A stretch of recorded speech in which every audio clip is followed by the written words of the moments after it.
Now we turn to our must-have apps, and the ninth category this week is social media. This category of apps really needs no introduction, although obviously it could cover a vast array of different services out there, so we'll touch on a few of them. I always think that social media is a young person's game, and I think the nearest thing we have to a young person around these parts is Mariam. After all, we attempted to establish her grandparental antecedents on episode 32. So it only seems right that I open up with Mariam to talk about social media on Android. Mariam, what are you using? So actually, I'm a girl who likes to try out everything. Like, when any social media app comes into the game, I always want to try it. So I literally use everything. I use Twitter, I use Facebook, I use Instagram, but my most favorites are Facebook and Twitter. Because the accessibility there is amazing, and I'd like to point out that Instagram is not that accessible, and it always makes me mad because if Facebook is accessible and Messenger is accessible and every single product that we have from the company is accessible, why not make Instagram as well accessible? Like, I want to be able to actually read posts and images. And while you can read images and actually Facebook describes, photos and stuff, it doesn't happen often with Instagram, which is really annoying, to be honest. So, those are my preferable social media applications, although I've tried some what's called BuzzFeed, I guess, and I've tried Hello, by the way, and they're good. I'll touch on Facebook as well. I think we probably have to, given popularity. Let's start with Twitter, though. Do you use the native Twitter client, or do you use a Tweetings or a Plume or something else? Yeah, I use the Twitter client. But tweeting is actually, I tried tweeting as well. It's kind of good just because when you actually are writing a long tweet, it just splits the tweet into parts. I think like replies on the tweet, which is great. While there's another one that does a weird job, which is it, like, if you have a long tweet longer than the normal, you can have a link and you can go there and read the rest of the tweet, which is kind of annoying. Not everyone would go there and read tweets. So I love Twitter. I use Twitter, but sometimes I use tweeting. Yeah, I like tweetings just because Twitter will put other stuff, sort of sponsored things, won't it, on your timeline and things like that. But I think tweetings, I hope it's still in development. It hasn't been updated since December 2020, and its reviews do still seem to be, well, the reviews seem to be getting worse on the Play Store, which is a bit of a shame. I mean, I still use it to the extent that I use Twitter. But because there are a lot of updates that are coming to Android, but tweetings isn't updated, so it's kind of a crash. Sometimes it might crash, especially with updates. Also, something about Twitter that's really annoying. There is, like, in Facebook right now, it's been a while, and all, like, the image description there is pretty good, especially with Arabic. But on Twitter, on the other hand, I think they would need to work more on that because it doesn't tell me. Like, and by the way, there's been an update in Facebook. It now reads GIF. The stickers, so it's amazing. I actually did find out about that yesterday, and it was reading the GIF photos, which was cool. But on Twitter, they're not doing a great job in image description, I guess. Another non-native Twitter app worth a look is Plume. I do prefer tweetings over Plume, but Plume seems to be updated a little bit more often. I might just show Facebook on Android. I do like it. What I really like about it is it's very, very stable. So I know, like I said last week, we're not a comparative podcast, but on other platforms, people are writing every week with something that's broken in a Facebook update, so it's not accessible anymore. I haven't had that on Android except once when the back button crashed the app. But I've always, for instance, been able to check into locations; they've remained labelled. I'll show you it though. There is one bugbear I do have with it. 1823. Messenger. Lib Facebook. Facebook logo button disabled. So your tabs are at the top. Facebook logo button disabled. Selected. Newsfeed. Tab 106. Watch, tab 2 of 6. Marketplace, tab 3 of 6. Groups, tab 4 of 6. Notifications, tab 5 of 6. For new. Menu, tab 6 of 6. And immediately Double tap below to activate. Double tap and hold the long press. the tabs, if you have the news feed selected, you have the ability to sort your news feed. Favorites tab. Recent tab. Double tap So I have mine set to recent so that You'll see a new post first. I'm not subject to Facebook's algorithms. Now, here's the slightly annoying, well, two slightly annoying things. One is it's very verbose. Profile picture. Sarah Udick. 3 minutes ago shared with Sarah's friends. Actions for previous post. Button. So quite a lot of information there. It said profile picture, which I didn't think it needed to say. And then, just so we didn't disclose what my friend had posted, I swiped, and you heard it say Actions for previous post. Button. And I'll just hit Activate. this. Facebook. Like. Button. React. Button. Comment. Button. Post menu. Button.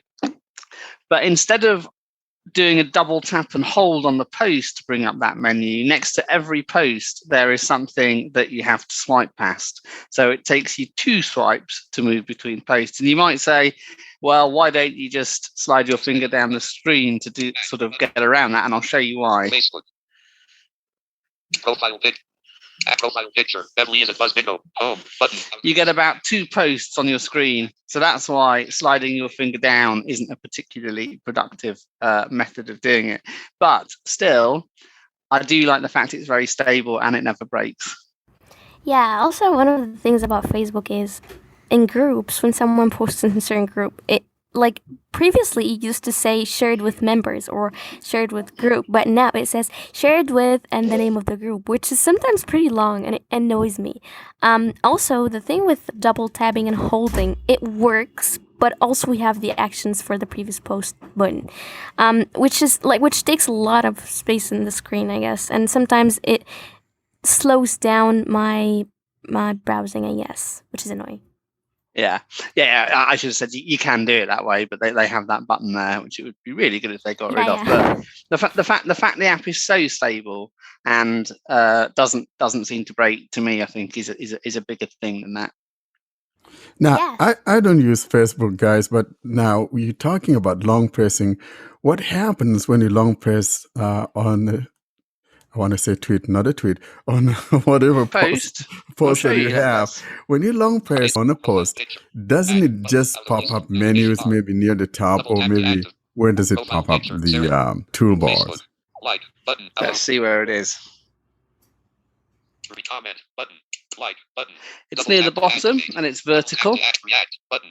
Comment. Button. Post menu. Button. Yeah, so it's just above the home button. So long pressing also works, right? Yeah, it's the problem that you can't get rid of the other button that's next to every post. So you can't elect to use long press instead of it, which is the problem. So it always stays there. So it's 2 swipes. At least better than before when every single button was actually like after the post you would have like button, comment button, share button. It was annoying. Yeah, that was a nightmare. Yeah. But no, it's good. It's predictable. It's reliable. So I do quite like it.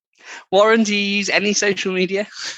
Well, if it were not for Blind Android Users podcast, I wouldn't be. I do have Twitter because of, blind Android users. And, from time to time, I find something interesting. I, tweet it out of there. But other than that, I personally don't use any of such things.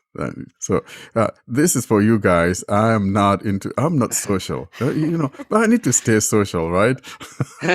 Pro tip: I use Twitter as a complaints function, and you need to pick the right organization, because let's face it, Delta Airlines don't care. Everyone abuses them. Oh, so gosh, don't even talk about Delta Airlines and French Airlines. That's right. You need to find an organization that's going to care if you abuse them.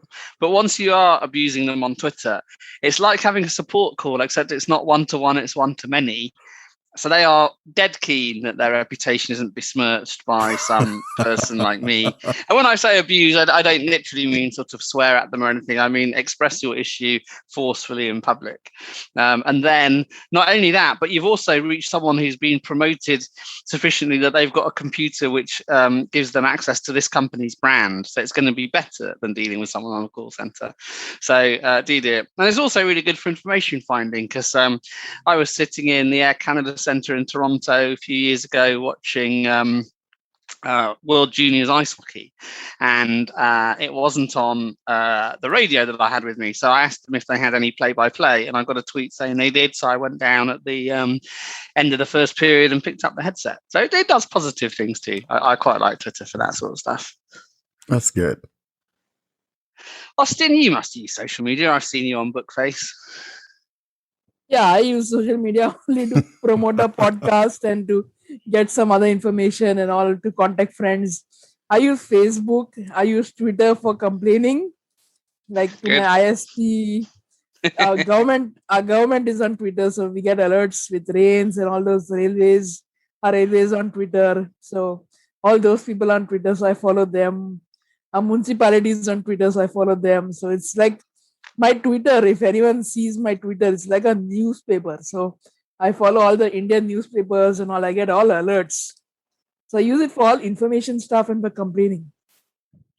And what else do you use outside of Facebook Then I and use Twitter? Clubhouse. Then I use Clubhouse a little bit, but I don't go much. I just see what all our friends are up to, who is talking where. Every day I get some notification, somebody's talking. And then if it's something interesting, I go there. That's all. Really interesting. The Clubhouse thing, I think it's kind of waning or something. I don't know. Maybe because I don't. It's not as hot as it was when it first got started and all of that. So now, talking about Twitter that you guys talked about, complaining, maybe I will now use that power of Twitter and complain about Amazon and the Kindle app, and also complain about Pocket Casts, podcast client, because there are some things in there now that WordPress is taking them over. Maybe my complaint will be heard. Yeah, I suspect Pocket Casts are going to be more receptive than Amazon. Amazon are probably in the category of companies that don't care when they get abused on Twitter. Yeah, but then they have the accessibility department, and I kind of begin to wonder, what in the world is the accessibility department doing when they're ignoring what we're complaining about? Yeah, it's true. We should definitely give it a go. Does anyone use Snapchat? I don't, but... Yeah, I do Snapchat, but just I installed it a couple of years ago, and it told me that I'm still underage, but I haven't installed it afterwards. I think now it actually allows people that are under 18 to install it, but I haven't tried it just because it's not that accessible, and also it's mainly based on taking pictures and stuff like that, and so I don't use it often, although my friends do. And does anyone use TikTok? Because that's the other one, isn't it? Oh man, it's TikTok. Popular. It's not accessible. It's not accessible, so steer clear then, everyone, of TikTok on Android. Yeah, TikTok is banned in India, so stay clear. It's banned or bad? Yeah, it's banned. It's banned. Yeah. So what other social app is out there? Of course, would we consider things like... No, I don't think things like WhatsApp and whatever fall in that category necessarily. Well, it's such an amorphous category, isn't it? I mean, WhatsApp and Telegram and Android, I think... I'm not a massive fan of Telegram, but I think that's more of Telegram rather than an accessibility thing. I think they're both broadly fine from an accessibility perspective, aren't they? I guess I would consider Telegram as a social media network, since it has channels and groups and stuff. So I guess it can. Yeah. But WhatsApp works fairly well on Android, doesn't it? Yeah. Yeah, it works. It works well.